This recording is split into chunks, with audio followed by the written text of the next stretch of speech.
we have made a very simple definition of the aromatic compounds, that the compounds that resembles the benzene and its behavior are called as aromatic compound. Although this is not an authentic perfect definition, लेकिन start करने के लिए ठीक है. Naphthalene, naphthalene में कैसा है ध्यान से देखना एक बार. This is one 6 carbon ring. This is another 6 carbon ring. ध्यान से देखो, ध्यान से देखो. इसमें हम एक काम करते हैं, हम इसमें डबल बॉन्ड प्लेस करते हैं. यहां पे डबल, तो ये कौन सा बॉन्ड होगा? सिंगल. सिंगल के बाद क्या आएगा? डबल. उसके बाद सिंगल, फिर क्या आएगा? डबल. अब ध्यान से देखो, ये डबल, डबल के बाद क्या आएगा? सिंगल. सिंगल के बाद क्या आएगा? डबल. डबल के बाद सिंगल, और सिंगल के बाद फिर डबल. ठीक है. अब देखो, ध्यान से देखो, ये वाला जो डबल बॉन्ड है, इसको आपको लेफ्ट में भी कंसीडर करना है, राइट में भी कंसीडर करना है. क्यों? क्योंकि इसके कार्बन दोनों रिंग में कॉमन है. तो double single double single double, that is naphthalene. Anthracene, anthracene में क्या होगा? देखो, यहां पे एक 6 मेंबर की रिंग और बना दो. ध्यान से देखना प्लीज. ये डबल, डबल के बाद सिंगल, सिंगल के बाद क्या आएगा? Double single double single double single double single double single double. किसी को डाउट है इसमें? आप कहीं से भी स्टार्ट कर दो, आपको बस ये देखना है कि दोनों रिंग्स के जो बॉन्ड है वो ऑल्टरनेट होने चाहिए. ठीक है. नेफ्थलीन, एंथ्रासिन के स्ट्रक्चर्स एग्जाम में पूछ सकते हैं, अगर स्कूल सब्जेक्टिव एग्जाम होते हैं तो. इनकी अदरवाइज कोई इंपॉर्टेंस नहीं है. ठीक है. इतनी ही औकात है इनकी कि 11th में अगर सब्जेक्टिव एग्जाम हुआ तो प्रोबेबली वो पूछ सकते हैं what is the structure of naphthalene, anthracene and phenanthrene. Phenanthrene में क्या करना है? देखो, ये एक 6 मेंबर की रिंग है, ये दूसरी रिंग है. अभी जब मैंने एंथ्रासिन बनाया था तो तीसरी रिंग यहां पे लगाई थी. अभी तीसरा रिंग को मैं थोड़ा डायगोनल लगा देता हूं.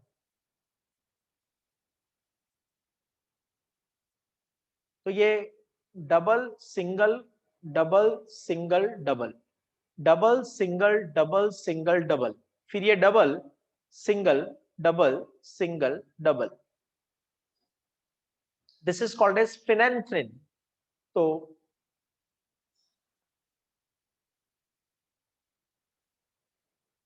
फ्यूरान, ये एक इंपॉर्टेंट कंपाउंड है.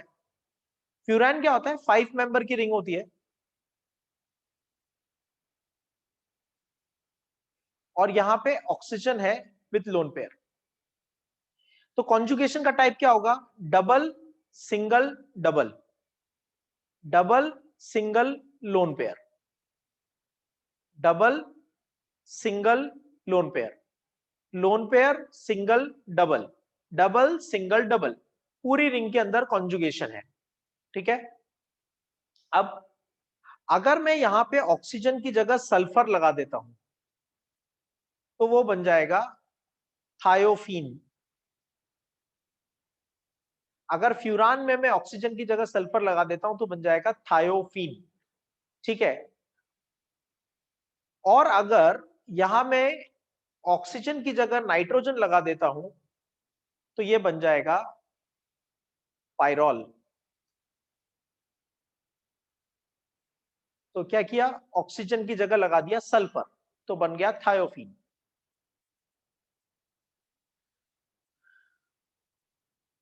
कैफीन, मिथाइल सैलिसिलेट, ये कुछ ऐसे जनरल एग्जांपल है, not much important. Structure of benzene. In 1865 German chemist August Kekulé propose the structure of the benzene.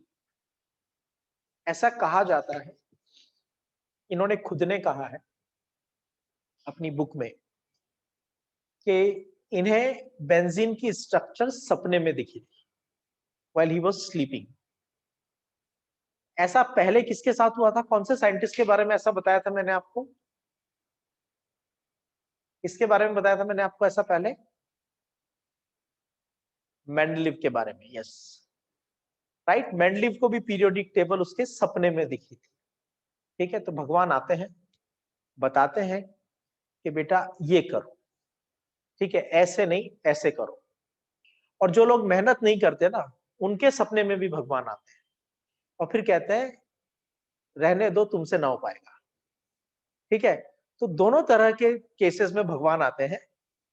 किसी को आके बताते हैं कि ऐसा करो। तो basically actually coming back to the topic, Kekule was working on the structure for a very long time, and then he got an idea while sleeping that this may be the probable structure. उठने के बाद उसने उस structure को try किया and he proposed the 6-membered ring structure of the benzene. The structure of benzene consists of the cyclic 3 conjugated double bonds. ये सब आपको पता है, तो I am not going to discuss much on that. Benzene में resonance भी होता है, डबल सिंगल डबल।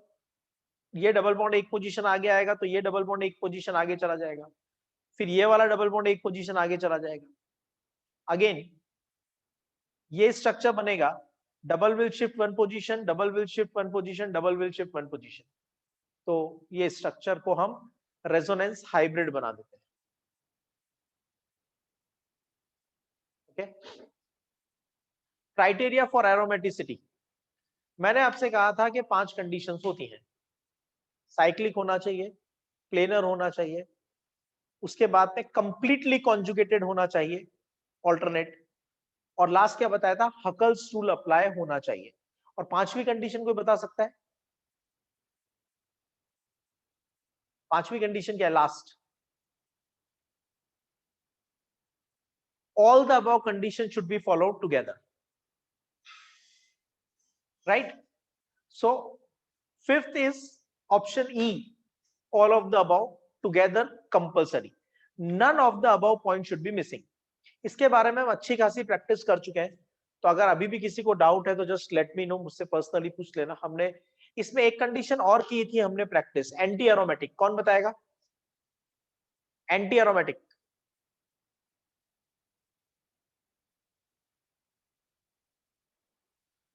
कौन बताएगा? एंटी एरोमेटिक या Vasavi? When number of pi electrons are multiple of 4, 4n is equal to number of pi. 4n, yes. Aishwarya, it does not mean that does not follow the Huckel's rule. Huckel's rule के दो part हैं। Huckel's rule के दो part क्या है?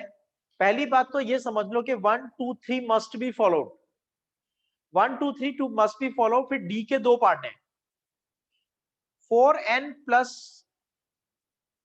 2 is equal to pi electron, 4n is equal to pi electron, and third, none of above. अगर ये condition follow होती है तो एरोमेटिक, ये कंडीशन फॉलो होती है तो एंटी एरोमेटिक, और rather I should be more precise in saying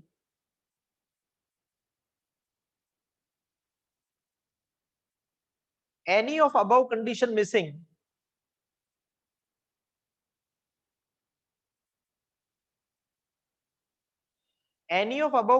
missing is called as non aromatic.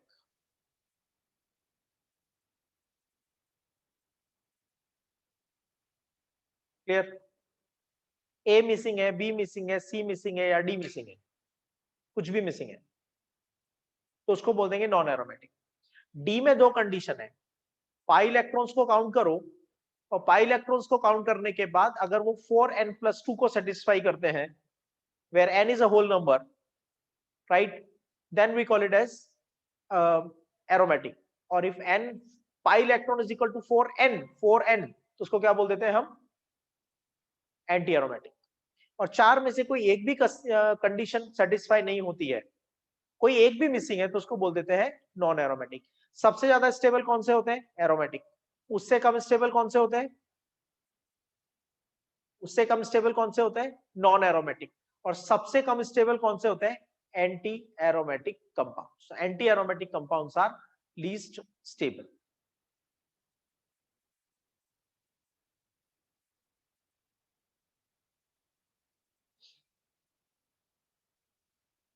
यहाँ पाई इलेक्ट्रॉन्स कितने हो जाएंगे? 2 pi electrons plus 2 pi electrons plus 2 pi electron, तो टोटल हो गए 6 पाई इलेक्ट्रॉन। तो 4n plus 2 is equal to 6, तो n is equal to 1।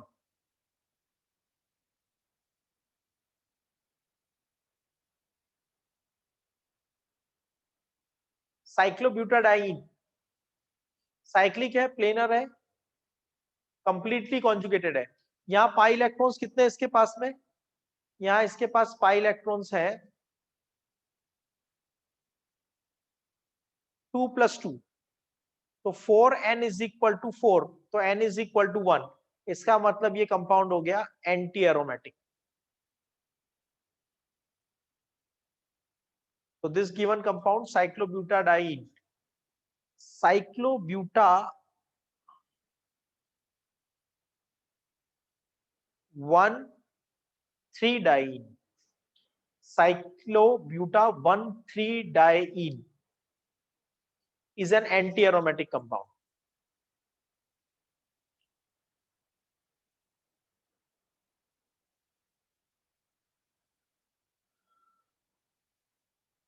ये साइक्लिक ही नहीं है। जब साइक्लिक नहीं है तो ये क्या हो जाएगा? पहली कंडीशन को सेटिस्फाई नहीं कर रहा, तो ये क्या हो जाएगा? Non aromatic compound.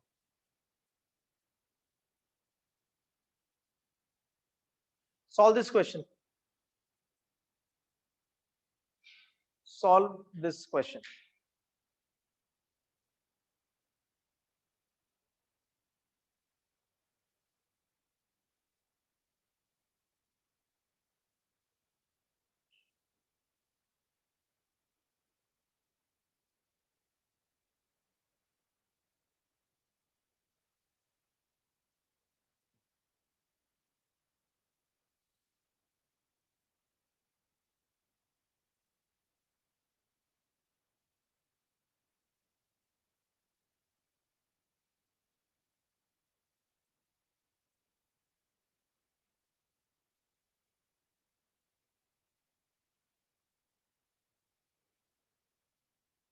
Any answer?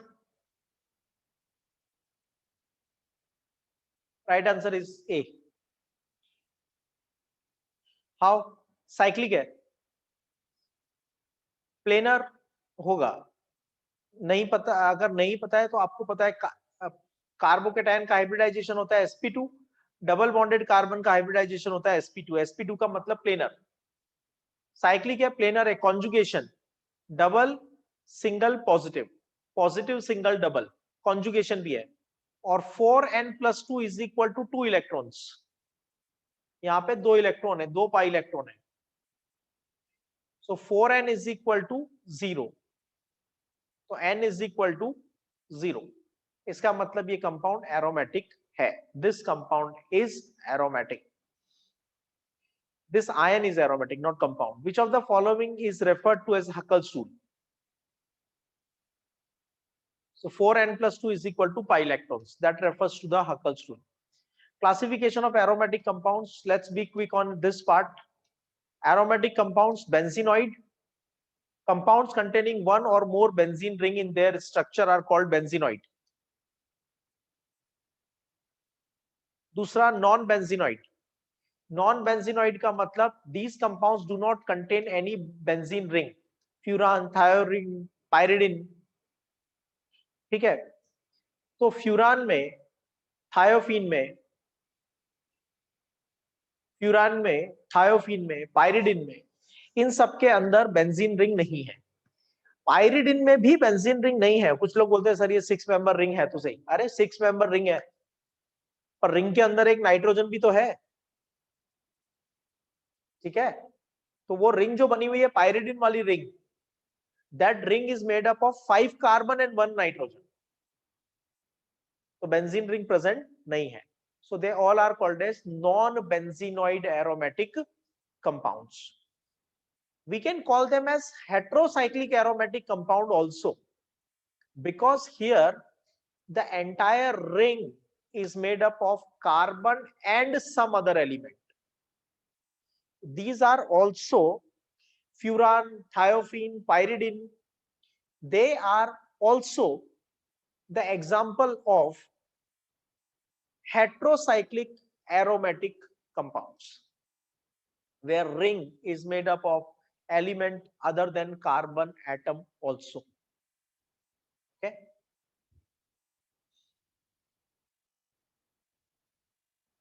कुछ जनरल डिस्टिंक्शन पॉइंट्स हैं जहां पे हम एरोमेटिक और एलिफेटिक को डिस्टिंग्विश करते हैं.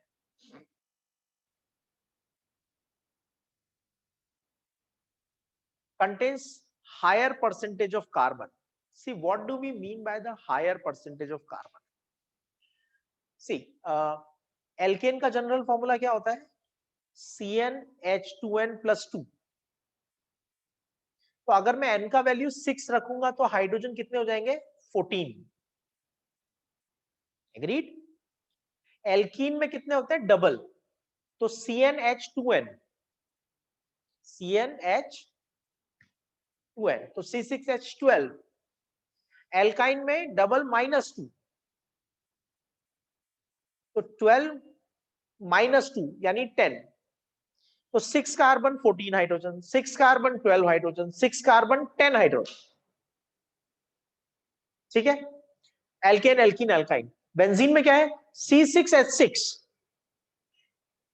सो proportion of carbon and hydrogen को कंपेयर करोगे तो the proportion of carbon is very high in the aromatic compound compare to the aliphatic compounds. That's one thing.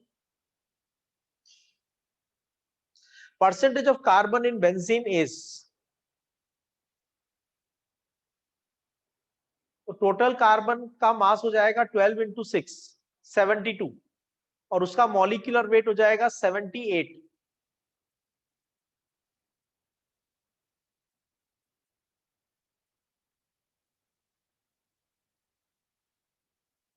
So 92.3% is the percentage of carbon in the benzene. In aliphatic compound the percentage of carbon is less. अगर हम hexane लेते हैं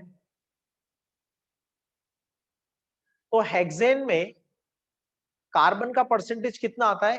83%. तो difference मिल गया ना. Benzene में carbon का percentage कितना है? 93%. इधर कितना है? 83%. सो दैट इज, और वो हमें डायरेक्ट भी पता चल रहा है. 6 carbon 6 hydrogen benzene, 6 carbon 14 hydrogen alkane. So that's the first point of difference. Second thing, burns with the sooty flame. Tyre को बर्न करते हैं तो हम ब्लैक कलर के फ्यूम्स निकलते हैं. When anything burns with the black color fumes, it is called as sooty flame. ठीक है. आप लोगों को तो कभी केमिस्ट्री लैब में जाने का ज्यादा मौका मिला ही नहीं. कुछ लोग शायद जनवरी में थोड़ा इधर उधर गए हो तो पता नहीं, और आगे मिलेगा भी नहीं. ठीक है. भगवान ना करे ऐसा हो, मिले पर शायद नहीं मिले. जब हम एरोमेटिक कंपाउंड्स का टेस्ट लगाते हैं ना, तो पहला स्टेप होता है ऑर्गेनिक कंपाउंड को लेके एक स्पैचुला में लेके डायरेक्ट बर्नर में बर्न कर देते हैं.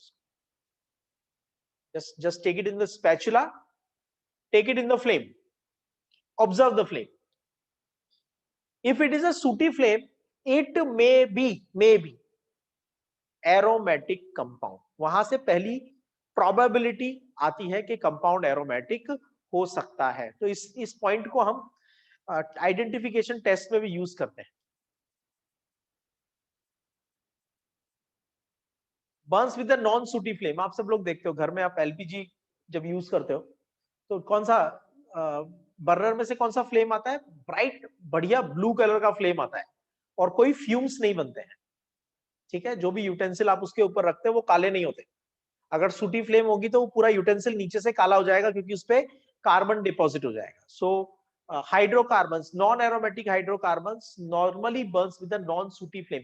पर ये कोई एब्सोल्यूट लॉ नहीं है, ऐसा समझ लेना। तो एक जनरल ऑब्जर्वेशन, जनरल कैरेक्टरिस्टिक है। अभी तुम कोई एल्काइन ले लोगे, ठीक है, अगर कोई एल्काइन लोगे तो एल्काइंस में also burn with the sooty flame, got it? So it's not a law that sooty flame आ गया तो अब हम पार्टी चालू कर देंगे कि मिल गया एरोमेटिक कंपाउंड, ऐसा नहीं है। ये एक प्राइमरी आइडेंटिफिकेशन टेस्ट है, क्योंकि कार्बन का परसेंटेज ज्यादा होता है। Cyclic compounds with alternate single and double bond, मतलब have the conjugation. Aliphatic compounds are the open chain compounds. Aromatic compounds prefer the substitution reaction. Alkanes prefer the substitution reaction and alkene and alkyne prefer the addition reaction. इसमें interesting बात यह है, alkane are saturated compounds, right? उनकी valency satisfied है, तो उनमें नया कुछ ऐड नहीं हो सकता। तो alkanes will obviously show only substitution. Methane है, all four valencies are satisfied by hydrogen. अभी उसमें नया तो कुछ आ ही नहीं सकता, तो हाइड्रोजन को हटा के कुछ लगा सकते हो, समझ में आया? तो एल्केन तो सब्स्टिट्यूशन ही करेंगे। एल्कीन और एल्काइन में एक पाई बॉन्ड है, हम मैकेनिज्म पढ़ चुके हैं मार्कोनिकॉफ का, एंटी मार्कोनिकॉफ का। तो पाई बॉन्ड वीक होता है, तो वो क्या करते हैं, अपने वीक बॉन्ड को ब्रेक कर देते हैं और दो नए सिग्मा बॉन्ड बना लेते हैं। अपने वीक बॉन्ड को ब्रेक कर देते हैं और दो नए सिग्मा बॉन्ड बना लेते हैं। दैट्स गुड, एडिशन रिएक्शन हो गई। तो बेंजीन में, एरोमेटिक कंपाउंड में भी तो पाई बॉन्ड्स हैं, और दो नहीं, एक नहीं, दो नहीं, तीन तीन पाई बॉन्ड्स हैं, फिर भी वो एडिशन रिएक्शन नहीं करते, सब्स्टिट्यूशन करते हैं। इसका एब्सोल्यूट लॉजिक मैंने आपको लास्ट क्लास में समझाया था, करके बताया था ना मैंने आपको मैकेनिज्म की स्टार्टिंग में कि अगर आप एडिशन करोगे तो क्या होगा, एडिशन करोगे तो aromatic characters will be lost, ठीक है। अभी हम उसको उतना डिटेल में नहीं जाएंगे, अभी हम शॉर्ट में क्या बोलेंगे, even after having the pi bond, even after having the pi bond, aromatic compounds show properties like alkane. If you want, you can note it down. Even after having pi bond, aromatic compounds show properties like alkane and give substitution reactions. Give substitution reactions, not addition reaction, because their pi bonds are resonance stabilized.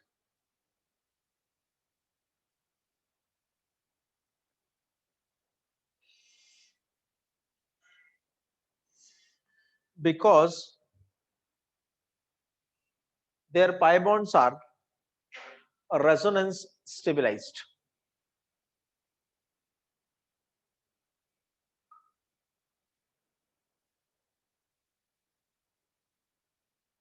Naphthalene belongs to which type of compound? So naphthalene में दो benzene ring attached है, so this is a benzenoid compound.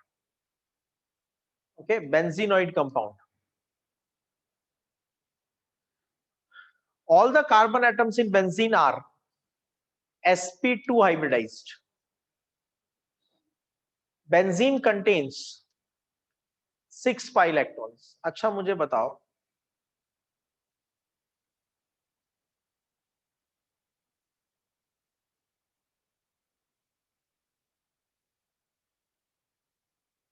one lone pair is equal to 2 pi electron, and one pi bond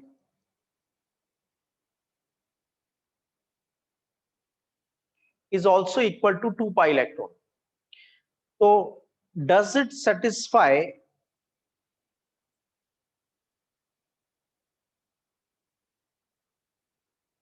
Huckel's rule?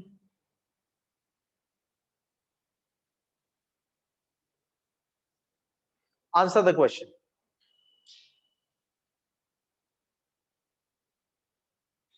Furan, does it satisfy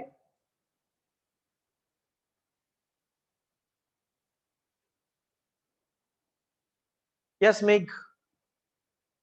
How? Sir, because only one lone pair is used in resonance. Yes, तो हमें जब aromatic character या Huckel's rule use करना होता है तो हम सभी पाई इलेक्ट्रॉन्स को काउंट नहीं करते हैं. We count only those pi electrons which are utilized in the resonance. Got it?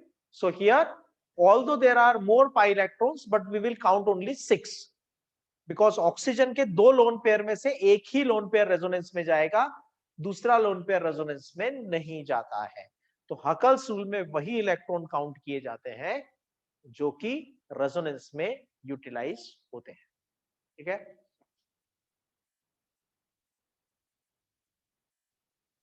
Nomenclature of aromatic compound, some part of it will be new for you, some part of the compound you already know. Okay? कुछ compounds के nomenclature हमने धीरे धीरे practice के through कर लिए हैं और कुछ की प्रैक्टिस हम अभी करने वाले हैं.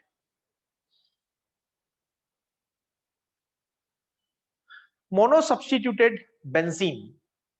मोनो सब्स्टिट्यूटेड बेंजीन मतलब जो पेरेंट कार्बन चेन है वो बेंजीन है, उसमें हमने कोई सब्स्टिट्यूट अटैच किया है. बेंजीन का एक्चुअल आईयूपैक नेम क्या होगा? साइक्लिक स्ट्रक्चर है, साइक्लो. 6 कार्बन है, hexa. Alternate position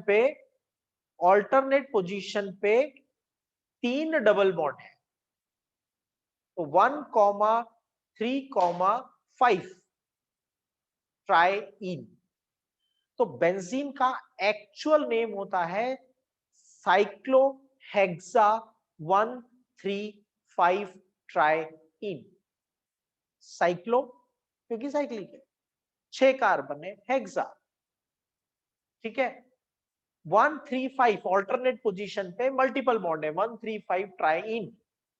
but it's trivial name has been adopted in IUPAC. तो हमने इस पूरे नाम को साइक्लोहेक्सा 1,3,5 ट्राइइन को रिप्लेस कर दिया विद द नेम बेंजीन. तो benzene is not an IUPAC name as per the rule, but it has been adopted in the IUPAC nomenclature. और ऐसा कई जगह पे किया है. बेंजीन के साथ एल्डिहाइड आता है तो उसका नाम क्या होता है? Benzaldehyde. But that benzaldehyde has also been adopted in IUPAC. तो आपको बेंजीन कार्बेल्डिहाइड लिखने की जरूरत नहीं है. ठीक है? कार्बेल्डिहाइड वाला रूल पढ़ाया था ना मैंने आपको. अगर एल्डिहाइड का कार्बन प्रिंसिपल चेन में इंक्लूड होता है तो उसको क्या बोलते हैं? L, L. और बेंजीन का कार्बन एल्डिहाइड का कार्बन प्रिंसिपल चेन में इंक्लूड नहीं होता तो एल की जगह क्या यूज करते हैं? कार्बेल्डिहाइड. ठीक है? तो that is how many common names have been adopted in the IUPAC name. तो बेंजीन को हम IUPAC नेम ही मानेंगे. ठीक है? आज के बाद हम कभी भी साइक्लोहेक्सा 1,3,5 ट्राइइन यूज नहीं करेंगे. Today it was the first and the last day when we use this. Now every time we will use only the word benzene. Got it? Now monosubstituted benzene can be named by placing the name of the substituent as a prefix. Chlorobenzene, nitrobenzene, bromobenzene. So by writing the name of the substituent and then write the word benzene.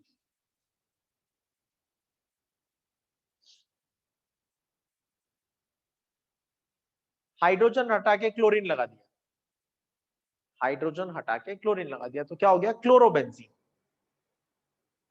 Hydrogen हटा के NO2 लगा दिया तो क्या हो गया? Nitrobenzene.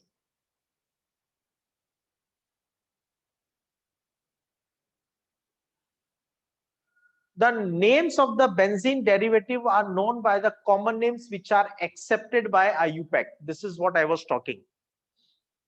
जैसे benzene में CH3 ग्रुप है तो उसका नाम क्या होना चाहिए? Methyl benzene.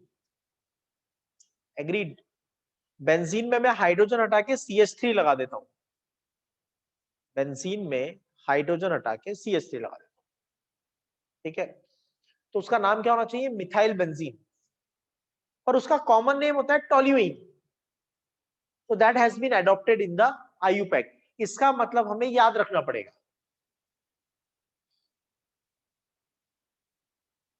जैसे OH ग्रुप अटैच किया तो इसका नाम होना चाहिए बेंजीन 1 ऑल, एक्चुअल नेम होना चाहिए बेंजीन 1 ऑल, पर नहीं होता। हम इसको कॉमन नेम यूज करते हैं फिनॉल। इसका नाम होना चाहिए मिथाइल बेंजीन, लेकिन हम इसको बोलते हैं टोल्यूइन। इसका नाम होना चाहिए अमाइनो बेंजीन, या फिर सॉरी, इसका नाम होना चाहिए बेंजीन और NH2 का सफिक्स होता है अमाइन। तो बेंजीन में NH2 अटैच होगा तो नाम क्या होना चाहिए? बेंजीनामाइन, बेंजीनामाइन। लेकिन हम इसको क्या बोलते हैं? एनिलिन। लर्न करवाया था तो इसको क्या बोलते हैं? Aniline. So there are many such common names which have been adopted. Okay, ये सब नेम मैंने आपकी प्रैक्टिस शीट्स में इनकॉर्पोरेट कर दिए। बेंजीन के साथ कार्बोक्सिलिक आया, what we should call it as a benzene carboxylic acid। Carboxylic का सफिक्स क्या होता है? कार्बोक्सिलिक का IUPAC सफिक्स क्या होता है? ओइक। कार्बोक्सिलिक का सफिक्स क्या होता है? ओइक। लेकिन कब? जब कार्बन प्रिंसिपल चेन में इंक्लूड होता है। जब कार्बन प्रिंसिपल चेन में इंक्लूड नहीं होता तब क्या होता है? Carboxylic acid. तो इस कंपाउंड का, जस्ट बिहाइंड मी, इस कंपाउंड का IUPAC नेम क्या होना चाहिए? Benzene carboxylic acid. होता भी है, but we call it as benzoic acid. ठीक है?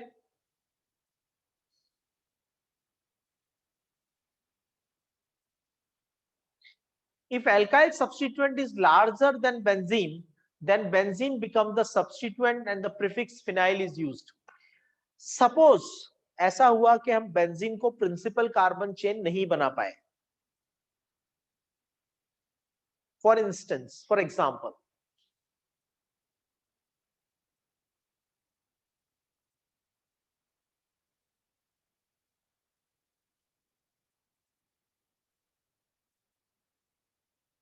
in this particular case, functional group is attached to open chain. Functional group is not attached to the benzene ring. और हमारा IUPAC का पहला rule कहता है, first rule of IUPAC says selection of principal carbon chain. And in the selection of principal carbon chain, the first thing comes is what it is. Carbon of the functional group must be included in principal carbon chain. इसका मतलब 2 carbon वाली principal chain होगी, तो benzene को क्या बनाना पड़ेगा? Branch. जब benzene branch में आती है तो उसको बोलते हैं फिनाइल, C6H5, इसको बोलते हैं फिनाइल। टॉयलेट क्लीनर नहीं, ठीक है? वो फिनाइल और ये फिनाइल अलग है, ठीक है? अभी क्लास के बाद में क्वेश्चन मत पूछना सर, वो केमिकल हम घर पे जो यूज करते हैं टॉयलेट क्लीनर में फिनाइल, वो अलग केमिकल कंपाउंड है, वो फिनाइल रेडिकल नहीं है, ठीक है? You can not have the radical as a compound. Clear? So now phenyl C6H5, at many places you will find it as PH, capital P small h, तो PH भी लिख देते हैं। कुछ बुक्स में बहुत रेयर आपको ऐसे भी मिलेगा 5। This is one of the rarest. कुछ बहुत अच्छे लेवल की बुक्स में लिखा होता है, बेंजीन रिंग की फ्री वैलेंसी की जगह लिख देते हैं 5। 5 रिप्रेजेंट्स द फिनाइल। नॉर्मली हमारे काम नहीं आता, but for information I have told you.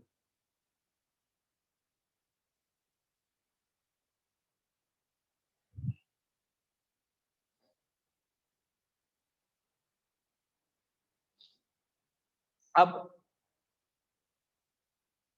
ये जो रेडिकल है ये है फिनाइल,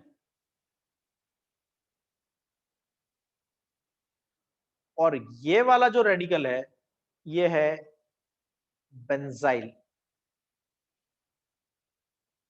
इस बेंजाइल को कभी मत भूलना, बहुत सारे क्वेश्चंस में काम आता है, राइट। ये कॉमन नेम की बैकबोन में से एक कंपाउंड है जो बहुत ज्यादा हम यूज करते हैं। Benzyl chloride, benzyl alcohol, this that, बहुत सारे क्वेश्चंस में, लैंग्वेज में, एक्सप्लेनेशंस में, कई जगह पे हम यूज करेंगे benzyl radical.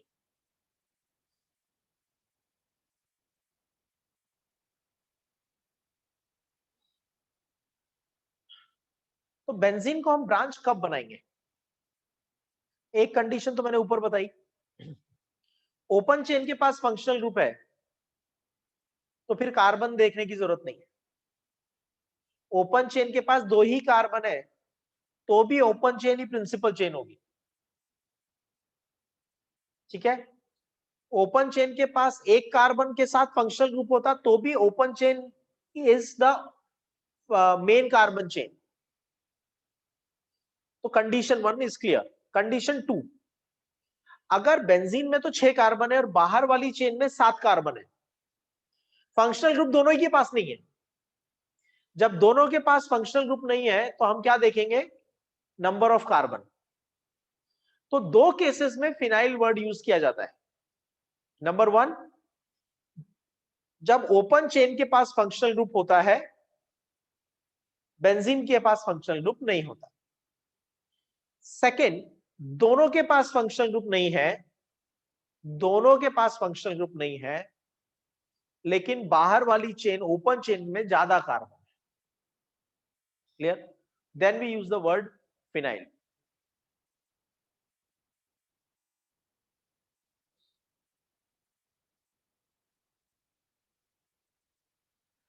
This radical is called benzyl. Benzene ring के साथ CH2 group, and this CH2 group is having free valency. This is called benzyl.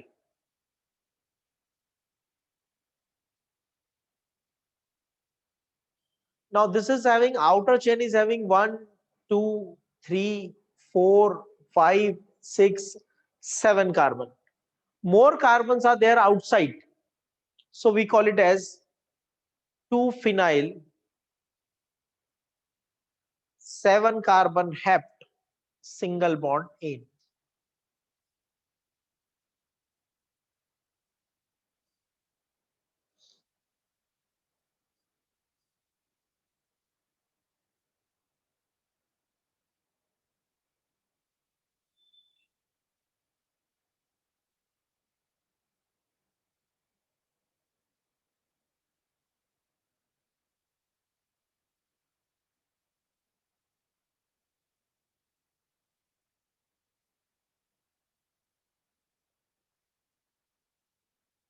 Functional group is attached to the outer carbon. There is only one carbon outside. Still it will be called as a principal carbon chain. तो ये बन जाएगा substituent. तो phenyl is a branch. Principal carbon chain में एक ही carbon है,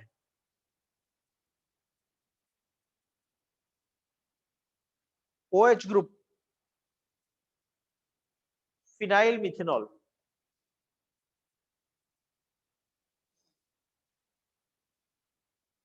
common name will be benzyl alcohol.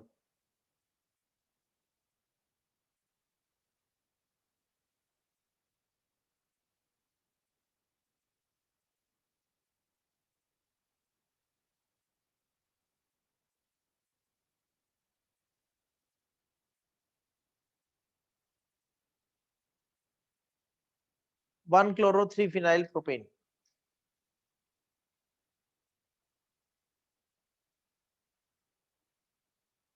One nitro 3 phenyl butane.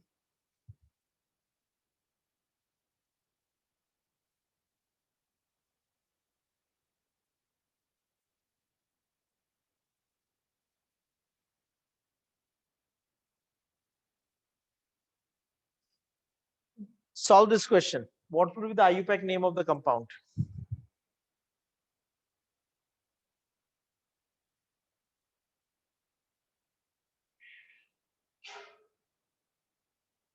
So here, ये प्रिंसिपल फंक्शनल ग्रुप होगा, तो इसको सब्स्टिट्यूएंट कंसीडर करना पड़ेगा, क्योंकि ये सीनियरिटी ऑर्डर में नीचे आता है. This is nitro. एल्डिहाइड का कार्बन अगर काउंट करते हैं, एल्डिहाइड का कार्बन अगर काउंट करते हैं तो हम उसको बोलते हैं एल.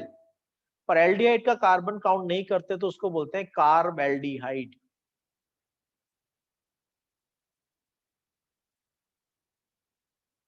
और ये है benzene. 1 2 3 3 nitro benzene carb aldehyde.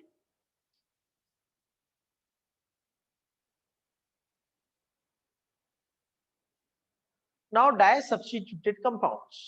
Listen carefully. Di-substituted compounds में अगर दोनों substituents adjacent position पे है, आजू बाजू वाली पोजीशन पे है, कहीं पे भी बेंजीन रिंग में अटैच है, adjacent, तो कॉमन नेम में बोलते हैं ऑर्थो. कॉमन नेम में, राइट?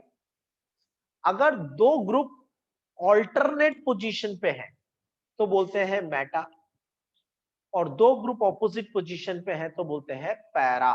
मतलब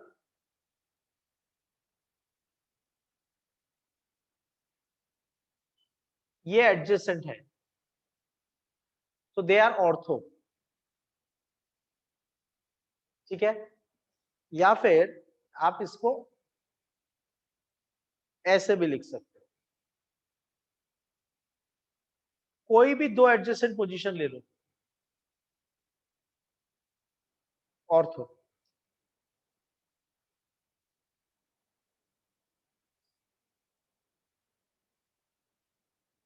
अगर ऑल्टरनेट पोजीशंस हैं, एक यहां पर है और एक इसकी ऑल्टरनेट पोजीशन पे है,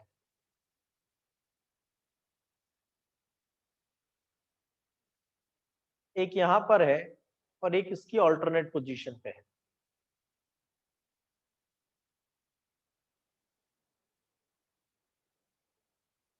एक यहां है, एक उसकी ऑल्टरनेट, कोई भी ऑल्टरनेट पोजीशन 1 3 पोजीशन है तो उसको बोलते हैं Meta. But not in IUPAC name. Ortho Meta para हम आईयूपैक नेम में यूज नहीं करेंगे. Ortho Meta para will be used in the common names. ये बेंजीन रिंग है, ऑपोजिट पोजीशन पे अटैच हो गए,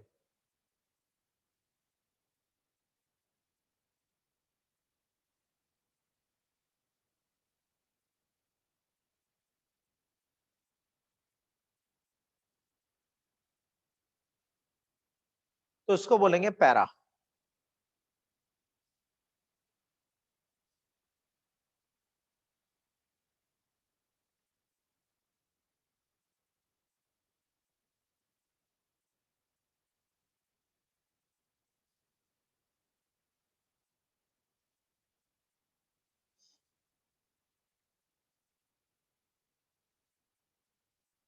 ortho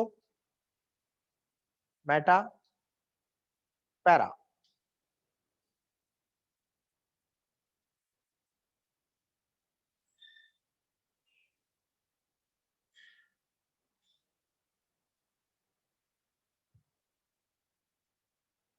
If substituents are same, we use the word di. तो कॉमन नेम क्या हो सकता है इसका? Ortho dichloro benzene. और इसी का आईयूपैक करेंगे तो जाएगा 1,2 dichloro benzene.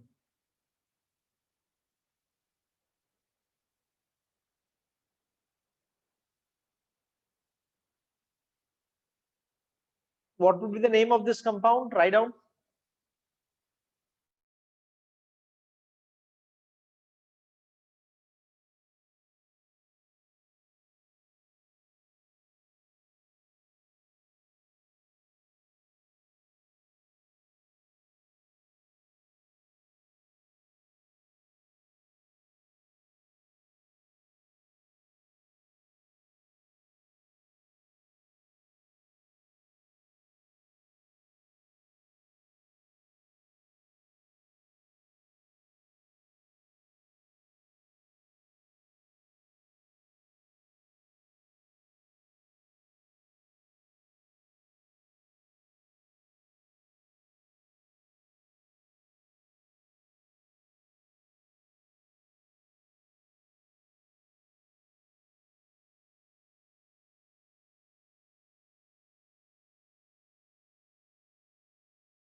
Meta dinitrobenzene.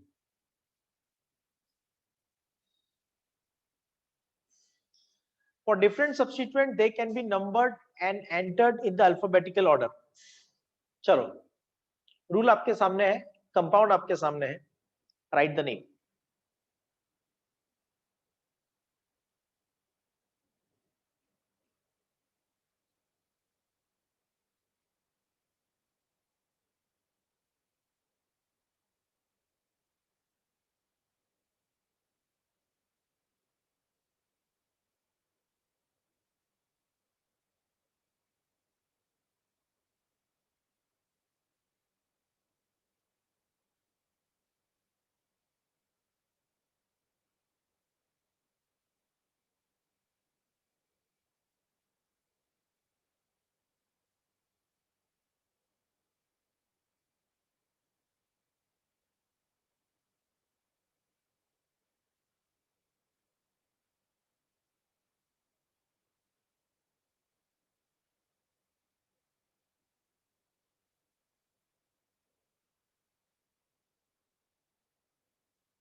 Here we have to consider that iodo का आई नहीं, ब्रोमो के बी को प्रायोरिटी देनी पड़ेगी। ब्रोमो के बी को प्रायोरिटी देंगे तो नंबरिंग ऊपर से नहीं, ब्रोमीन से स्टार्ट होगी।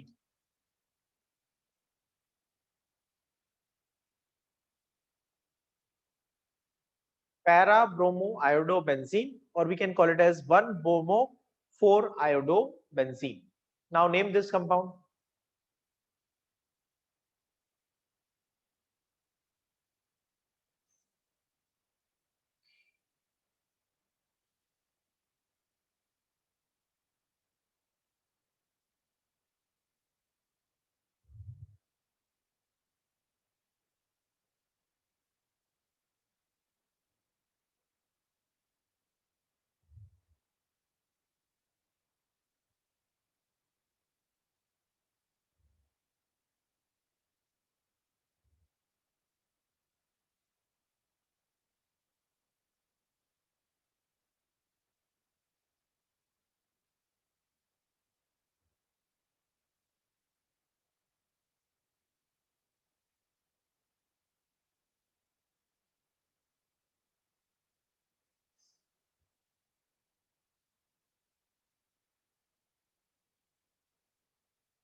क्लोरीन का सी पहले आता है, तो numbering has to be from here. Meta chloro nitrobenzene और 1 chloro 3 nitrobenzene.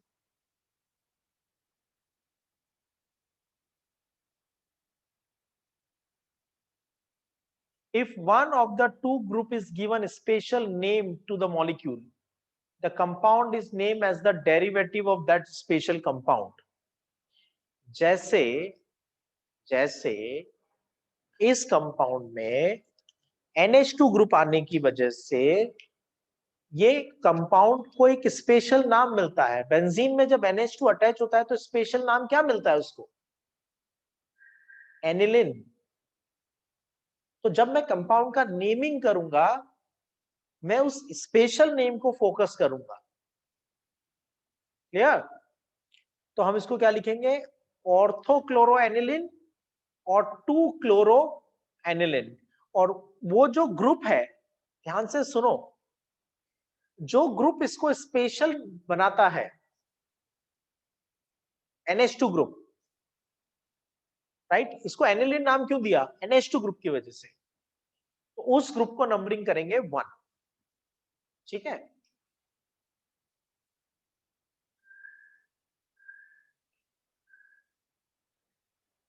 Two chloro aniline और ऑर्थोक्लोरो एनिलिन।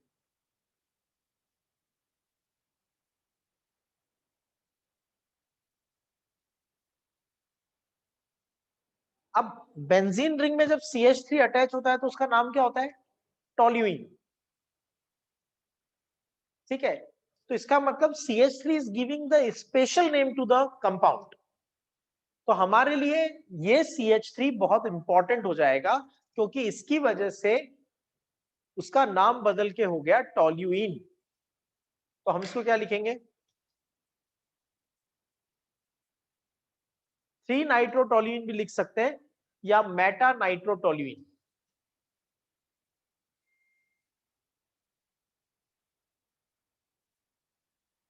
जब बेंजीन रिंग में OH ग्रुप आ जाता है तो उसका नाम क्या हो जाता है? फिनॉल। ओके, तो हम इसको क्या बोलेंगे? किसको प्रायोरिटी देंगे? OH को। और इसको बोल सकते हैं पैराब्रोमोफिनॉल, पैराब्रोमोफिनॉल और 4 ब्रोमोफिनॉल। खबर पड़ी?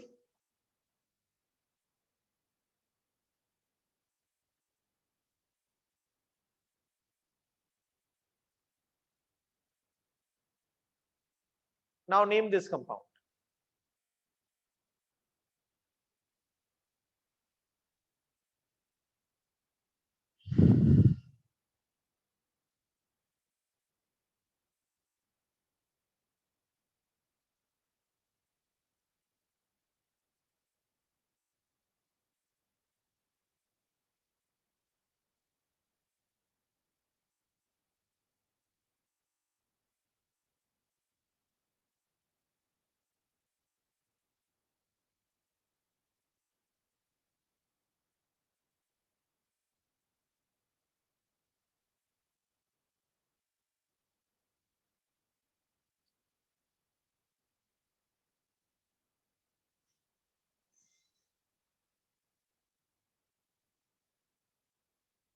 Here I'll give more importance to NH2 group.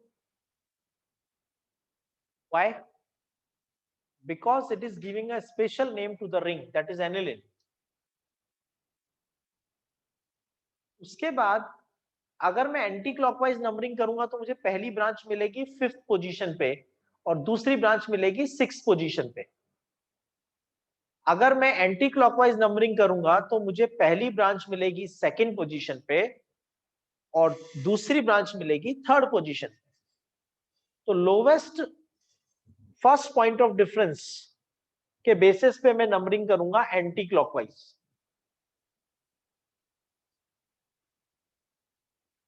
3-ethyl 2-methyl aniline.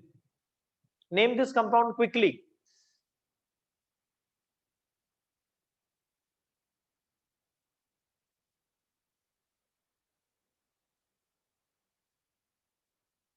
Benzene ring में OH ग्रुप अटैच होता है तो कंपाउंड का स्पेशल नाम हो जाता है फिनॉल। अब अगर आप एंटी क्लॉकवाइज नंबरिंग करोगे तो पहली ब्रांच आएगी 4th पोजीशन पे,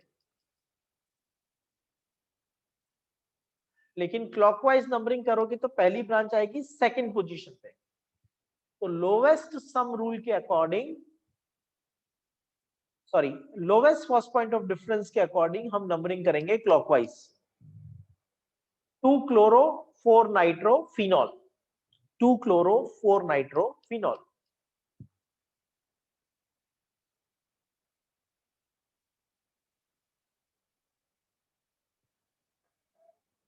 If more than two groups are attached to the direction of the numbering, it should be such that it gives the lowest sum. ठीक है, अगर मैं इस तरह से नंबरिंग करता हूं तो टोटल आता है 11। But if I number like this,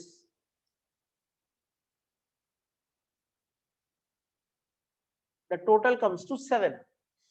तो lowest sum rule follow करेंगे and this will be the right numbering. तो 1 2 4 tribromobenzene, 1 2 4 ट्राइब्रोमोबेंजीन।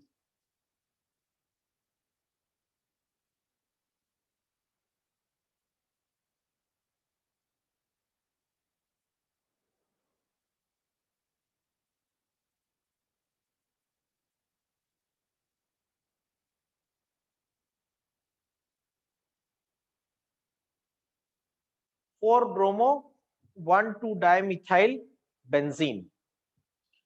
Now a few people may think and may say कि सर ब्रोमीन अल्फाबेटिकल ऑर्डर में पहले आता है, तो bromine को नंबर 1 दो। तो आप मिस्टेक कर रहे हो। अल्फाबेटिकल ऑर्डर नंबरिंग तब की जाती है जब बाकी सभी रूल्स फेल हो जाते हैं, ब्रांचेस इक्विवेलेंट पोजीशंस पे होती हैं। यहां ब्रांचेस इक्विवेलेंट पोजीशन पे नहीं है, दोनों मिथाइल ग्रुप एक दूसरे के एडजेसेंट हैं, ठीक है। तो लोवेस्ट सम रूल अप्लाई करने के लिए मुझे ब्रोमीन को फर्स्ट नंबरिंग, हाँ मैं ब्रोमीन को फर्स्ट नंबरिंग करूंगा अगर ऐसा कंडीशन होगा तो।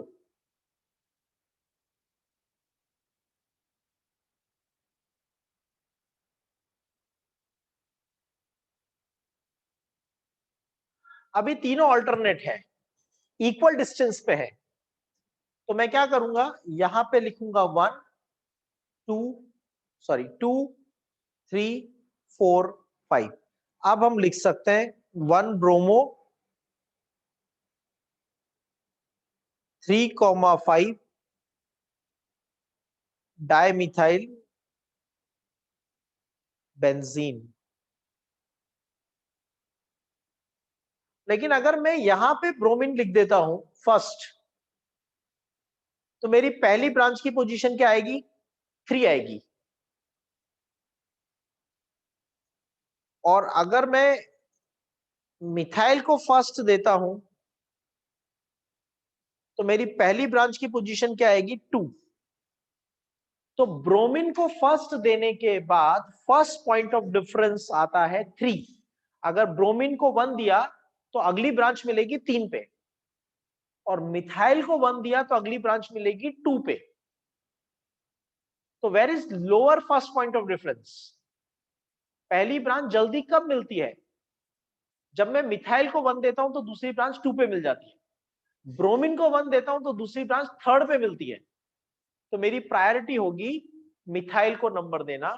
लेकिन अगर मिथाइल और ब्रोमीन सभी इक्विवेलेंट पोजीशन पे है, इक्विवेलेंट पोजीशंस पे है, तो हम क्या करेंगे, फिर अल्फाबेटिकल ऑर्डर फॉलो करके ब्रोमीन को हायर पोजीशन असाइन करेंगे। जैसे जैसे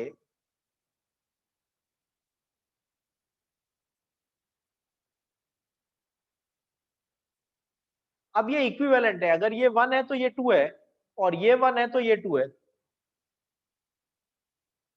इक्विवेलेंट हो गई। तो मैं अल्फाबेटिकल ऑर्डर फॉलो करके ब्रोमीन को कम नंबरिंग दूंगा, क्लोरीन को ज्यादा। लेकिन हमेशा याद रखो, जल्दी मत करो, अल्फाबेटिकल ऑर्डर यूज करने में कभी जल्दी मत करो। जब आपके सभी रूल्स खत्म हो जाते हैं नंबरिंग के, तो लास्ट जुगाड़ बचता है अल्फाबेटिकल ऑर्डर। अल्फाबेटिकल ऑर्डर कोई रूल नहीं है, राइट सेंस में अल्फाबेटिकल ऑर्डर एक जुगाड़ है। आपके सभी नॉमेनक्लेचर रूल्स खत्म हो गए थे, इसलिए ऐसा हुआ।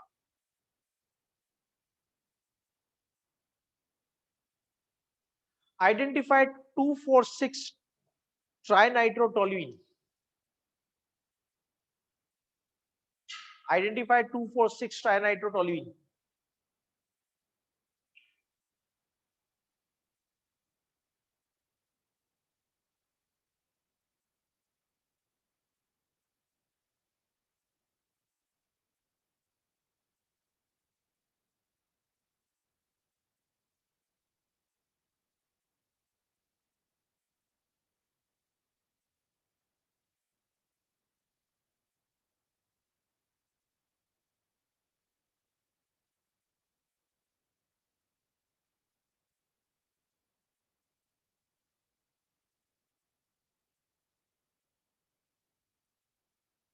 सो ऑप्शन ए, इसको बोलते हैं, आपने नाम सुना होगा शॉर्ट में, TNT.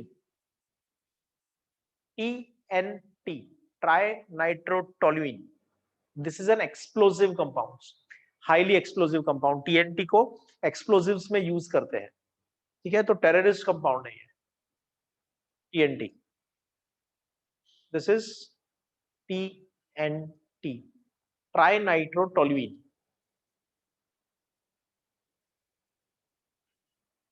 Aniline, option B.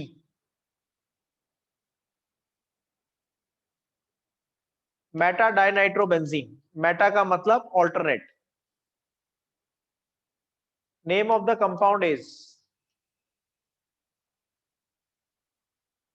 Benzoic acid. Benzaldehyde होगा तो कैसा होगा, बेंजीन प्लस एल्डिहाइड। एसिटोफिनॉन कैसा होगा,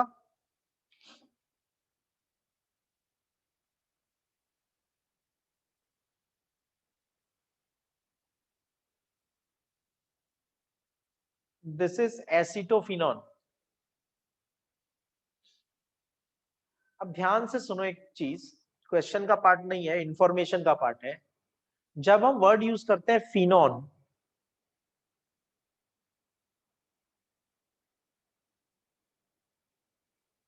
फिनॉन का मतलब होता है benzene ring,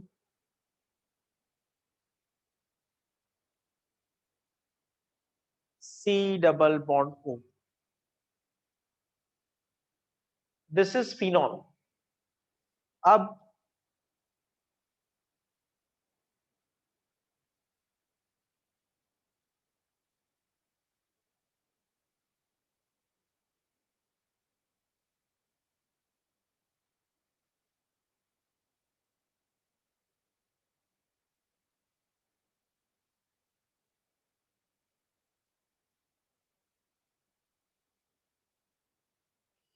we are using these conditions like phenone group तो है,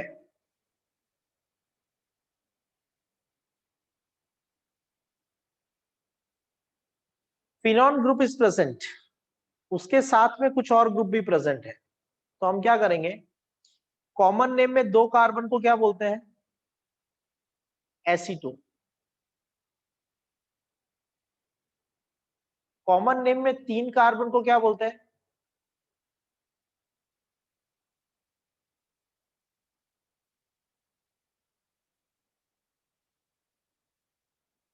यहां पे इसको हम बोलेंगे, बेंजीन रिंग के कार्बन की तीन वैलेंसी फ्री होती है, अगर एक वैलेंसी फ्री होती है तो बेंजाइल, दो वैलेंसी फ्री होती है तो बेंजल, तीन फ्री होती है तो क्या बोलते हैं, banjo.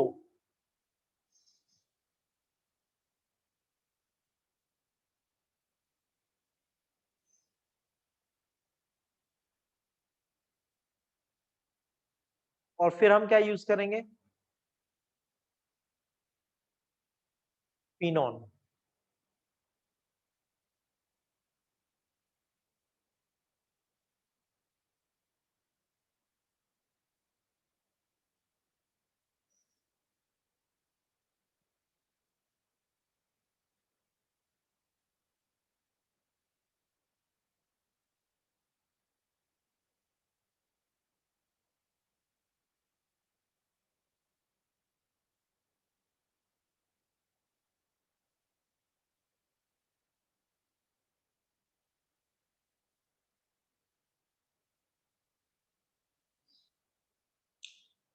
Now write down method of preparation of benzene. Method of preparation of benzene.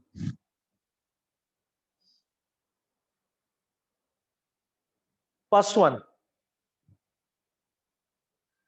cyclic trimerization of acetylene.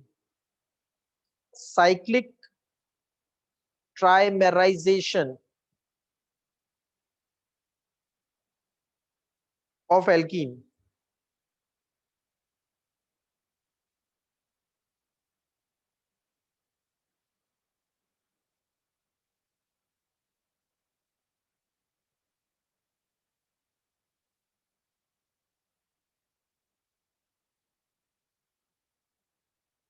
Now what happens, देखो हमने कैसे लिखा है इसको, ये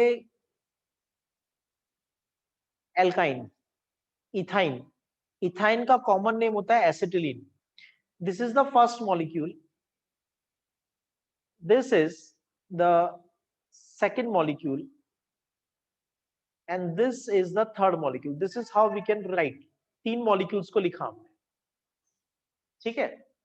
तो ये इथाइन है, CH ट्रिपल बॉन्ड CH, इसको हमने इस तरह से अरेंज किया है।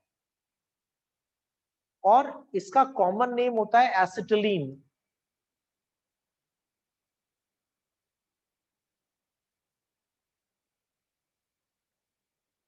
तो जब हम इसको रेड हॉट आयरन ट्यूब से पास करेंगे एट 873 केल्विन टेम्परेचर,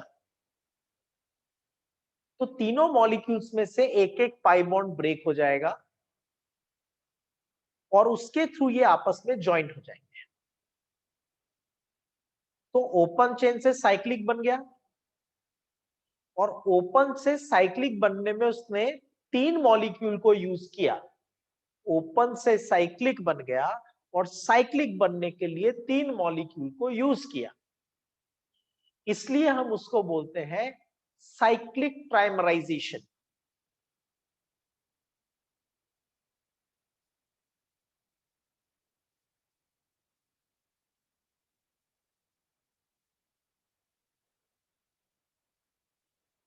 तो इस तरह से एक एक पाई बॉन्ड ब्रेक करके आगे बढ़ा दो, मतलब उसको सिग्मा बना दो, तो क्या हो जाएगा?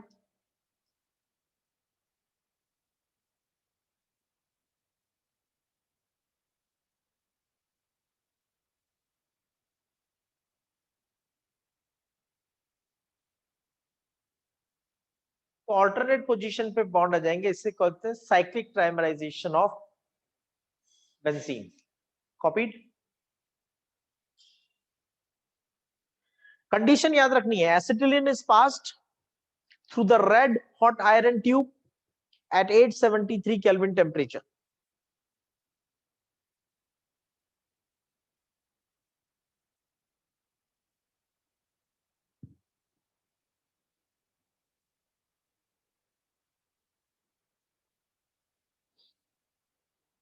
डीकार्बोक्सिलेशन। डीकार्बोक्सिलेशन का मतलब है removal of the carboxylic group.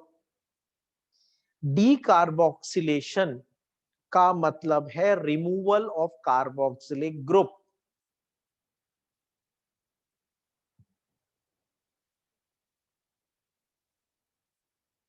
देखो इधर, देखो इधर ध्यान से, ये बेंजोइक एसिड है,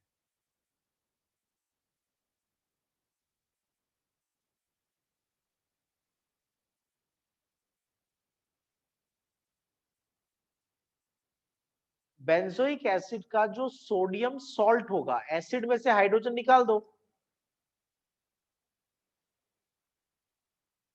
हाइड्रोजन निकाल दोगे तो क्या चार्ज आएगा? माइनस, और उसकी जगह आ गया मेटल, तो ये बन जाएगा salt, sodium salt.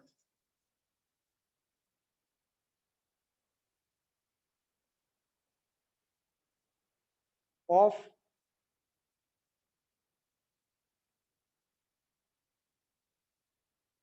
Benzoic acid, sodium salt of benzoic acid is called sodium benzoate.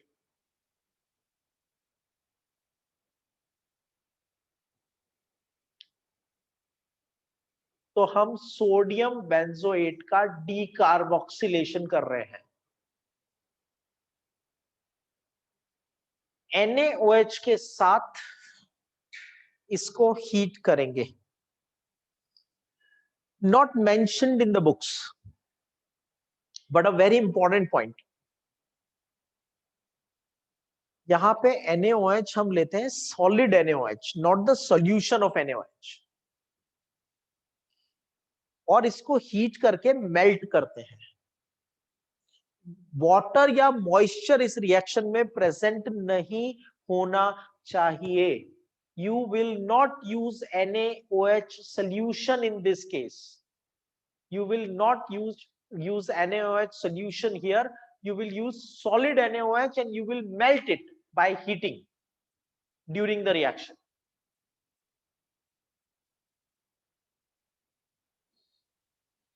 यहां कैल्शियम ऑक्साइड का रोल क्या है?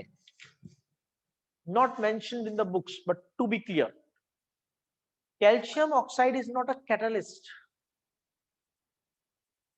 ये रिएक्शन की स्पीड को बढ़ाने के लिए नहीं डाला है, मैंने अभी आपको बताया कि वाटर या मॉइस्चर प्रेजेंट नहीं होना चाहिए, तो उस अगर थोड़ा वाटर या थोड़ा मॉइस्चर प्रेजेंट है तो उसको एब्जॉर्ब करने के लिए कैल्शियम ऑक्साइड डाला जाता है। Got it?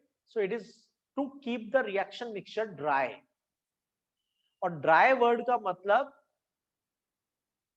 जैसे ड्राई ईथर, अब ईथर लिक्विड है तो ड्राई कैसे? कुछ लोग पूछते हैं सर ड्राई ईथर कैसे हुआ, ईथर तो लिक्विड है, तो लिक्विड है तो ड्राई कैसे हुआ? अरे ड्राई का मतलब है मॉइस्चर इज नॉट प्रेजेंट। तो पूरी केमिस्ट्री में जब भी वर्ड आए ड्राई, हमारा एक्चुअली इससे मतलब होता है मॉइस्चर फ्री।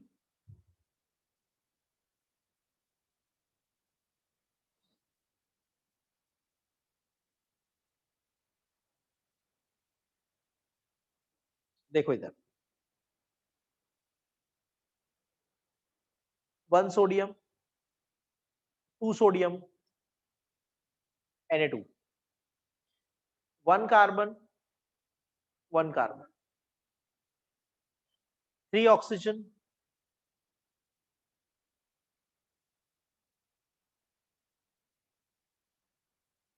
3 ऑक्सीजन। तो क्या हुआ?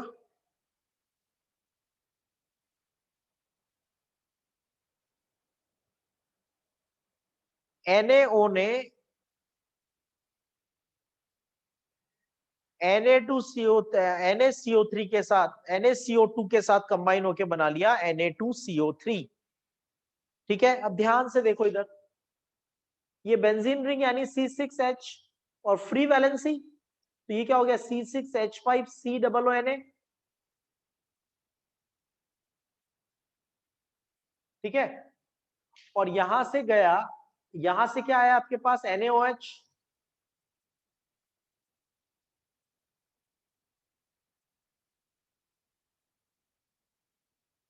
माइनस Na2CO3, तो 5 और एक ये 6 C6H6। अब ध्यान से सुनो, NaOH plus calcium oxide 3:1 proportion mixture, NEET से लेके बोर्ड से लेके स्कूल एग्जाम से लेके सभी जगह के लिए इंपॉर्टेंट पॉइंट है। 3:1 proportion mixture of NaOH and calcium oxide. 3:1 proportion mixture of NaOH and calcium oxide is called soda lime.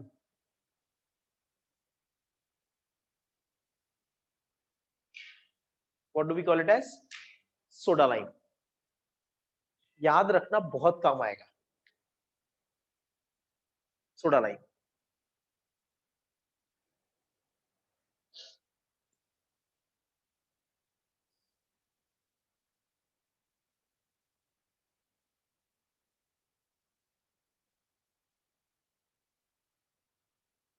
तो प्रोडक्ट में बन जाएगा आपके पास बेंजीन।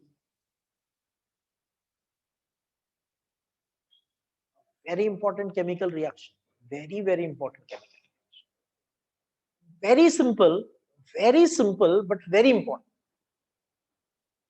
फिनॉल के रिडक्शन से बेंजीन बनाना है। क्या होता है देखो इधर, फिनॉल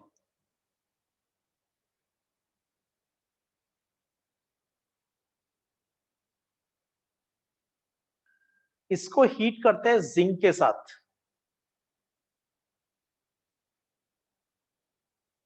जब इसको जिंक के साथ हीट करेंगे तो ये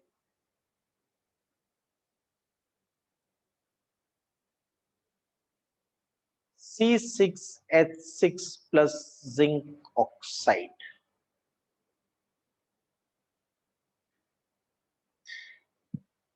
ये रिएक्शन हमें 12th में बहुत ज्यादा काम आती है। छोटी सी रिएक्शन है पर बहुत काम आती है।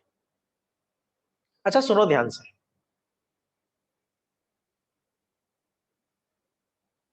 अगर मैं आपसे ये कहता हूं क्वेश्चन में, how would you prepare nitrobenzene from phenol, how would you prepare nitrobenzene from phenol?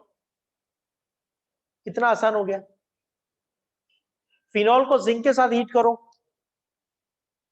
Phenol को जिंक के साथ हीट किया तो क्या बन गया, बेंजीन बन गया। अब उसका नाइट्रेशन कर दो, लास्ट क्लास में नाइट्रेशन सिखाया था, कॉन्सेंट्रेटेड HNO3 एंड H2SO4, तो नाइट्रोबेंजीन बन जाएगा। या उसका क्लोरीनेशन कर दो, उसका क्लोरीनेशन कर दो तो क्लोरोबेंजीन बन जाएगा। ब्रोमिनेशन कर दो तो ब्रोमोबेंजीन बन जाएगा। सल्फोनेशन कर दो तो बेंजीन सल्फोनिक एसिड बन जाएगा। मिथाइलेशन कर दो तो टोल्यूइन बन जाएगा। एसाइलेशन कर दो, मतलब जो लास्ट क्लास की 6 रिएक्शन पड़ी थी वो अब आप कुछ भी कर सकते हो। क्यों? क्योंकि आपने फिनॉल को किसमें कन्वर्ट कर दिया, बेंजीन में। That's why this reaction is so important, क्योंकि फिनॉल एक जनरल कंपाउंड में कन्वर्ट हो जाता है बेंजीन में, और फिनॉल हमारे 12th का कंपाउंड है। तो फिनॉल से बेंजीन बना और फिर बेंजीन में कुछ भी करते जाओ, क्लोरीन का अटैच कर दो, ब्रोमीन अटैच कर दो, NO2 को अटैच कर दो, जो भी 6 रिएक्शन लास्ट क्लास में की है, नाइट्रेशन, सल्फोनेशन, एल्काइलेशन, एसाइलेशन, जो करना है करो। That's how these small reactions will make a difference. Many of you must be aware, and those who are not aware, for them important point, very important point. Organic में इस तरह के questions नहीं आएंगे, write a note on the preparation of benzene from phenol. They will give you the questions like I asked. How would you convert phenol to nitrobenzene? तो उसमें क्या करता है एग्जामिनर, अपनी बाउंड्रीज क्रॉस करता है, चैप्टर्स की बाउंड्री, अपनी बाउंड्रीज नहीं, चैप्टर्स की बाउंड्री क्रॉस करता है।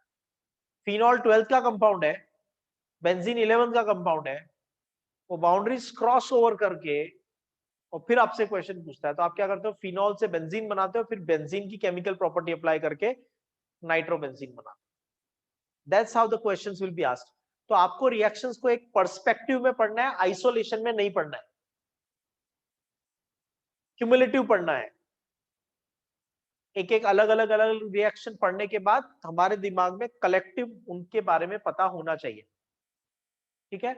ऐसा मैं कभी आपको इनऑर्गेनिक में नहीं बोलता हूं, ठीक है, हाइड्रोजन की जो केमिकल प्रॉपर्टीज है वो पढ़ लिया, वो हर प्रॉपर्टी दूसरी से अलग है, एक भूल जाओगे तो कोई फर्क नहीं पड़ेगा, ठीक है, बाकी प्रॉपर्टी यूज कर सकते हो। ऑर्गेनिक में ऐसा नहीं चलेगा, you have to have the collective memory of all the reactions. So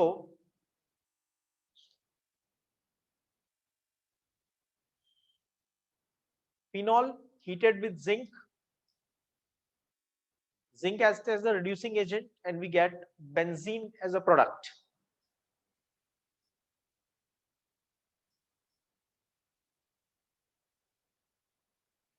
What is X? X is soda lime.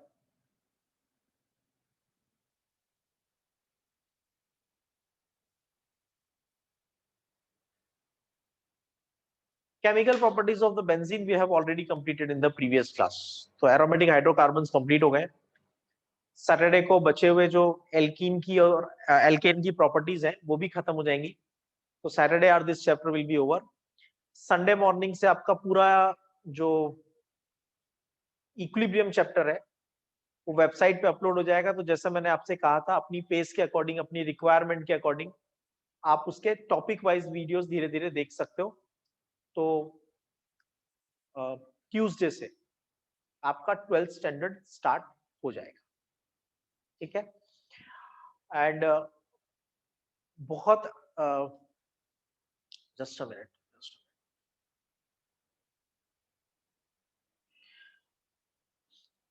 एक ऑर्गेनिक की अलग नोटबुक बना लेना, ठीक है। हम टिपिकल मेथड से नहीं पढ़ेंगे कि ये चैप्टर खत्म, ये चैप्टर खत्म, वो चैप्टर खत्म। हम ऐसा कलेक्टिव करके पढ़ेंगे कि हमारे दिमाग में सब कुछ चिपक जाए, ठीक है।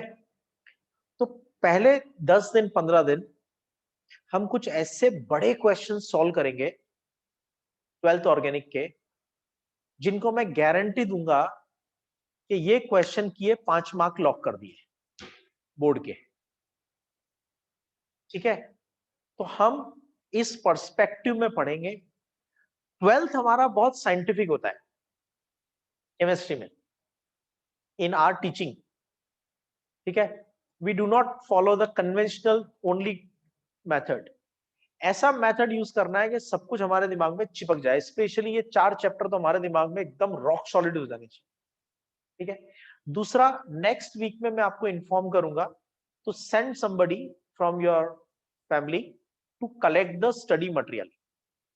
12th का स्टडी मटेरियल आपको एक एक चैप्टर की बुकलेट अलग से नहीं मिलेगी। 12th का पूरा मटेरियल एक साथ till board exam and till your competitive exam NEET JEE तक का पूरा मटेरियल आपको नेक्स्ट वीक मिल जाएगा। लॉकडाउन की वजह से प्रिंटिंग इश्यूज अगर आते हैं, क्योंकि बॉम्बे में और दिल्ली में दोनों जगह से जहां से मैंने मटेरियल प्रिंट करवाया है, दोनों जगह पे लॉकडाउन है, तो थोड़ा 3-4 दिन का इधर उधर डिले हो सकता है, या ये हो सकता है कि 3 बुकलेट अभी आ जाए, 3 बुकलेट बाद में आ जाए, पर 6 बुकलेट आपको पूरी की पूरी मिल जाएंगी। ठीक है, सो पूरे साल का स्टडी मटेरियल आपके पास एक साथ रहेगा, so you can start preparing for that. But my request is, वो स्टडी मटेरियल को आपको हमेशा एक स्टेप नीचे रखना है। पहली चीज होगी हमारे क्लास नोट्स। ठीक है, वो एक बार को आप एनसीईआरटी नहीं पढ़ोगे, थियरी, मेरे प्रिंटेड नोट्स भी नहीं पढ़ोगे तो भी कोई फर्क नहीं पड़ेगा। क्लास नोट्स इतने साइंटिफिकली लिखवाऊंगा आपको क्वेश्चन पॉइंट ऑफ व्यू से, वही आपके लिए बाइबल है। जहां मैंने लिखवा दिया high probability board exam question HPBQ, वो आ गया बोर्ड एग्जाम में, छप गया पेपर में। ठीक है, तो जहां जहां मैं जो नोट कराऊंगा, PTR, point two remember, special point to be noted, HPBQ, right, ये सारी चीजें जहां जहां जैसे जैसे नोट कराऊंगा आपके नोट्स के अंदर होनी चाहिए। जहां लिखा दिया CE, only for competitive exam, board में 10 साल भी नहीं आएगा, कभी नहीं आएगा, ज्यादा से ज्यादा आएगा तो कॉम्पिटिटिव में आ सकता है। तो जहां जो नोट कराऊंगा वही नोट्स आपकी प्योर केमिस्ट्री है, बाकी जो भी है वो आपके सपोर्टिंग टूल्स हैं। स्टडी मटेरियल है आपके पास, बढ़िया अच्छे से प्रिंटेड होता है, ठीक है, पढ़ने में थोड़ा आसान होता है, चीजों को रिकॉल करना थोड़ा इजी हो जाता है, कंपाइल करना इजी हो जाता है, that's supporting material and that's a very good study material, so that you will get by next week. I will inform you. तो जिस जिस फेज में मैं इन्फॉर्म करूंगा, अकॉर्डिंगली एक पर्टिकुलर टाइम स्लॉट पे आप अपने पेरेंट्स को भेज के उस स्टडी मटेरियल को कलेक्ट करवा सकते हो। ठीक है, एंड ऑर्गेनिक की एक अलग नोटबुक बना लेना। पहले 15 दिन के अंदर ऑर्गेनिक के कम से कम 10 मार्क के क्वेश्चंस लॉक कर देंगे। ब्लाइंड फेथ करना, रोज रोज उठा के टेक्स्ट बुक मत देखना कि आज आपने क्या पढ़ाया। आंखें बंद करके 12th में मेरे पीछे चलना, गारंटी देता हूं 95 के ऊपर लेके जाऊंगा, अगर आंखें बंद करके मेरे पीछे चले तो। 5 मार्क की एरर भी इसलिए छोड़ रहा हूं कि शायद तुम एग्जाम में थोड़ा नर्वस हो जाओ, कुछ लिखने में थोड़ा ऊपर नीचे कर दो। अगले 8 महीने, 30 नवंबर तक कोर्स खत्म। ठीक है, अगले 8 महीने 7 महीने आंखें बंद करके केमिस्ट्री में मेरे पीछे चलना, जो बोल दिया वो करना है। जो बोल दिया कि टॉपिक बाद में करना है तो बाद में करना है, बोल दिया ये टॉपिक अभी करना है तो अभी करना है। जो चीज जैसे करवाई जाए आंख बंद करके पीछे चलो, गारंटी देता हूं मैं 90 क्रॉस करवाने की, 95 क्रॉस करवाने की, पर फॉलो करना पड़ेगा और बहुत ज्यादा डिफिकल्ट नहीं होगा, लेकिन सिस्टम करना पड़ेगा। सिस्टम बहुत अच्छा होना चाहिए, सिस्टम में गड़बड़ हुई तो फिर कुछ नहीं कर सकता। ठीक है, कभी 12 घंटे पढ़ते हो फिर 4 दिन के लिए गायब हो जाते हो, ऐसा नहीं चलेगा। कंसिस्टेंटली जैसे जैसे मैं बहुत सारी टेक्निक्स बताऊंगा तुम्हें, और ऐसा छोटा छोटा ट्रिक मटेरियल दूंगा ना, जो स्टार्टिंग में नहीं दूंगा। ट्रिक मटेरियल धीरे धीरे रिलीज करूंगा। ठीक है, and that will be enough. हम धीरे धीरे धीरे धीरे धीरे धीरे धीरे धीरे हमारे सिलेबस को कंसाइज करके इतना छोटा कर देंगे by the end of the 12th कि 48 प्रैक्टिस शीट्स में पूरा सिलेबस खत्म हो जाएगा। जो सिस्टम फॉलो करके चलेगा उसको फाइनली लास्ट में मैं दूंगा 48 practice sheet, each practice sheet of 1 hour. 48 hours chemistry खत्म, आंख बंद करके बोर्ड एग्जाम देने जाओ। 48 घंटे की केमिस्ट्री बचती है फिर, लेकिन उस 48 घंटे तक आने के लिए पहले सिस्टम फॉलो करना पड़ेगा। फिर लास्ट में मैं तुम्हें उस लेवल पे लेके जाऊंगा कि 48 घंटे में तुम्हें 48 घंटे की प्रैक्टिस शीट्स होंगी, वो 1 घंटे की एक practice sheet, total 48 practice sheets. और उसमें से गारंटी लूंगा कि यही बोर्ड एग्जाम का पेपर है, यही करके जाओ। सीबीएसई है तो भी, स्टेट बोर्ड है तो भी, वही करके जाओ, उतना कंसेप्चुअली करके जाओ, राइट। अभी वाले मटेरियल में मैं आपको एनसीईआरटी का टेक्स्ट बुक की एक्सरसाइज का सॉल्यूशन उन 6 बुकलेट में नहीं होगा, तो उसकी 2 बुकलेट्स में आपको अलग से दूंगा, प्रोबेबली वो पीडीएफ में होगी। उनके प्रिंट आउट की जरूरत नहीं है, क्योंकि सभी क्वेश्चंस आपके डाउट नहीं होते, और सभी डाउट हैं तो फिर आप ही डाउटफुल केस हो, ठीक है। हाँ, पूरी एक्सरसाइज में कुछ 3, 4, 5 क्वेश्चंस हो सकते हैं जो आपको इमीडिएटली नहीं आए, तो उसके सपोर्ट के लिए आपको एक पीडीएफ मटेरियल मिलेगा ऑनलाइन, ठीक है।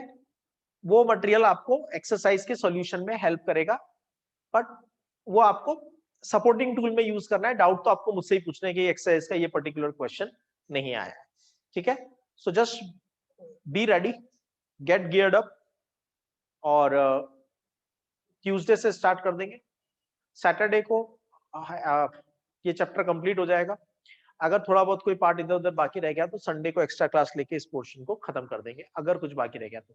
संडे को पूरा चैप्टर आपका इक्विलिब्रियम अपलोड हो जाएगा, तो एज आई सेड आप अपनी पेस के अकॉर्डिंग उसको जब चाहो तब देख सकते हो, ठीक है। So have a nice day, thank you.